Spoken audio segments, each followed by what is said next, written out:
Sudah 11 bulan saya nggak punya kerjaan tetap. Nafkah yang saya berikan ke istri sangat minim sekali. Keluarga istri meminta saya untuk pisah. Akhir-akhir ini istri juga sudah tidak tahan. Istri saya bekerja. Sebenarnya kami masih saling menyayangi. Istri saya masih cinta sama saya. Ustadz, gimana saya menyikapi masalah ini? Apa saya ikuti maunya istri dan keluarga? Saat ini istri saya lagi didekati pria lain yang lebih mapan dan kaya. Salahkah saya kalau memukul pria tersebut? Karena pria itu telah mengambil kesempatan dalam kesempitan rumah tangga kami. Ustadz minta amalan atau wirid untuk melapangkan rezeki.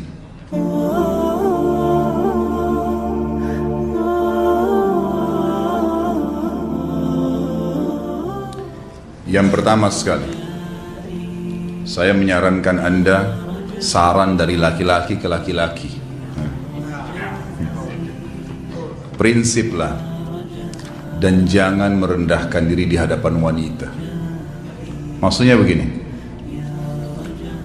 pada saat seorang wanita yang menjadi istri Anda membutuhkan Anda, tunjukkan kebutuhan kita 1000 kali daripada dia.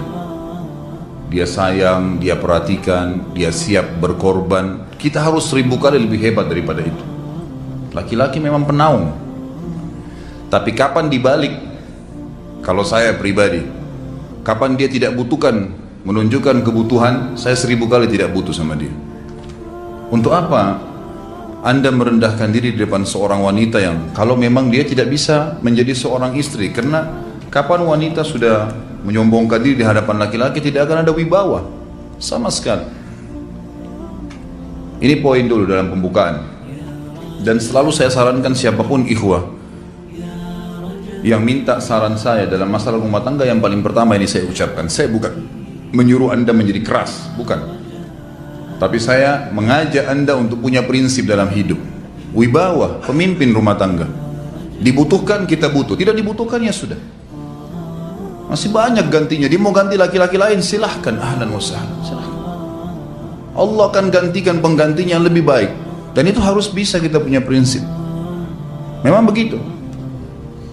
Kalau ini kita terapkan dalam kehidupan kita, kita akan sangat mudah hidup. Terkadang subhanallah ada pengorbanan berat.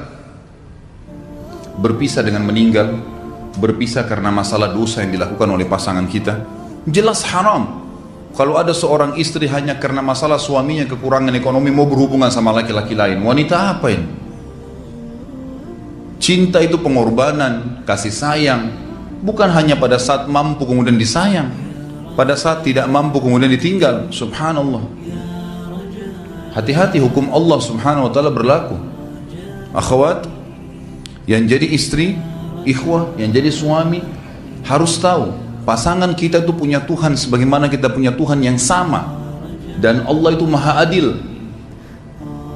Memang dalam kehidupan kita ada naik turunnya. Dan makna cinta adalah pengorbanan. Itu sebenarnya. Kalau hanya kita kantongnya lagi penuh kemudian disuka sama istri, pada saat lagi tipis, lagi masalah kemudian dia mau berhubungan sama laki-laki lain, na'udzubillah min dzalik. Wanita apa ini? Kalau saya tidak naungin. Kalau saya nggak naungin. Kamu mau sama dia silahkan. Ahlan sahlan, silahkan jalan. Kalau saya, istri saya sangat tahu prinsip saya. Kalau kamu merasa ada laki-laki lain yang kamu anggap baik, atau kamu mau ingin memasukkan pendapat keluargamu dalam rumah tangga saya sehingga kedudukan saya sebagai suami tidak didengar lagi, silakan pilih keluarga kamu. Tidak ada masalah. Jadi jangan jadikan sebagai beban. Oh, nanti kalau pisah saya hidupnya bagaimana? Saya melarat. Ini kenapa ini? Saya mati kalau nggak sama dia, ya mati bener nanti. Gila kalau nggak nikah sama dia, gila kalau siapa ini? Ini kenapa ini? Keluar dari bingkai hidup itu. Seorang muslim itu hidupnya mulia. Dia dihormatin, dia menghormatin. Dia dihina, tinggalkan. Allah SWT tidak menyuruh kita menghinakan diri, tidak boleh. Kalau wanita ini misalnya, istri ini yang dikatakan tadi masih mencintai suaminya, dia hanya sekedar minta kerja, ya, garis bawahi kalimat ini ya. Dia hanya sekedar minta kerja untuk membantu nafkah rumah tangga, ahlan wa sahlan, jempol. Nggak masalah. Bagus itu. Sampai suaminya mapan. Itu baik. tapi dalam kondisi masih status istri punya hubungan sama laki-laki lain, naudzubillah min dzalik. Mana ghirah, mana kecemburuan positif yang telah Allah pelihara dalam diri kita? Nggak boleh. Pada saat seorang sahabat pulang ke rumahnya mendapatkan istrinya selingkuh dengan laki-laki lain, tidak disebutkan apakah berhubungan biologis atau tidak, tapi yang jelas sahabat ini sampai kaget masuk ke rumahnya temukan ada laki-laki lain. Dia bingung mau lakukan apa. Dia pergi ke Nabi SAW lalu berkata, ya Rasulullah, saya pulang rumah istri saya lagi sama laki-laki lain. Maksudnya dia pandu saya harus buat apa nih? Apa yang terjadi? Subhanallah, Sa'ad radhiyallahu anhu sahabat Nabi mulia menghenuskan pedang mengatakan, ya Rasulullah, kalau terjadi pada rumah tangga saya akan penggal dua-duanya. Dua-duanya saya penggal nih. Tapi di sini ulama bilang saat ingin menghukum kalau terjadi pada keluarganya dengan penggal ini, bukan maksudnya dia menghukum secara individu, maksudnya dia, saya ingin terapkan hukumnya Allah, dirajam, dibunuh karena mereka sudah menikah dan berzina. Hukum Allah terapkan, kemuliaan agama harus ada. Harus begitu. Seorang istri yang mau tinggal di bawah naungan kita sementara kita sudah berkorban di bawah terik matahari, sudah bekerja, sudah memilih dia dari sekian banyak wanita, kemudian dia mau berkorban, hormatin dia, junjung dia, lindungin dia, rangkul dia, gitu kan? Bela dia, memang harus begitu. Tapi kalau masih dalam naungan, kemudian sedikit himpit masalah ekonomi lalu berhubungan sama laki-laki lain, naudzubillah, jangan dipertahankan. Berbahaya sekali, gitu kan? Jangan Anda menjadi laki-laki lemah gitu. Saya kemarin ditelepon oleh dua orang sekaligus, subhanallah. Sahabat dekat telepon kepada saya, laki-laki. Ustaz, maaf mau ngomong sebentar. Baik, silahkan. Ustaz, saya ini istri saya pulang ke rumah ke kampung ayahnya ibunya karena alasan mengurus ayah dan ibunya. Akhirnya saya sama anak-anak ditinggal di sini sendiri. Setiap kali saya panggil pulang, dia bilang, sudahlah saya nggak mau pulang. Kalau mau nikah lagi silahkan. Dia bahasakan begitu. Bagaimana sarannya Ustaz? Saya bilang nikah lagi. Dengan tegas saya bilang nikah lagi. Kalau tidak terbuka pintu fitnah. Perempuan itu kenapa harus pilih orang tuanya? Tidak boleh secara syar'i. Nggak boleh. Sudah menerima akad nikahnya seorang laki-laki, laki-laki itu yang dinomorsatukan di atas ayahnya, nggak ada alasan. Kalau suami izinkan boleh urus orang tua, kalau nggak diizinkan tidak boleh, nggak boleh. Bagaimana dia tinggalkan suaminya sama anaknya? Kaget itu saya katakan begitu. Iya, bahkan sekarang hukum poligami sudah wajib bagi Anda, nggak boleh. Wajib sekarang. Ini ragu mau melangkah seakan-akan poligami itu dosa, padahal dia ditinggal oleh istrinya. Bagaimana bisa ini? Ada laki-laki seperti ini gak punya prinsip, harus melangkah.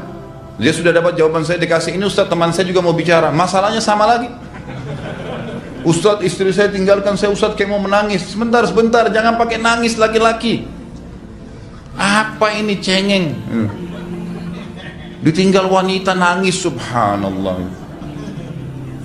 Orang nangis itu ditinggal meninggal Rasulullah SAW, ketinggalan sholat subuh berjamaah, itu nangis.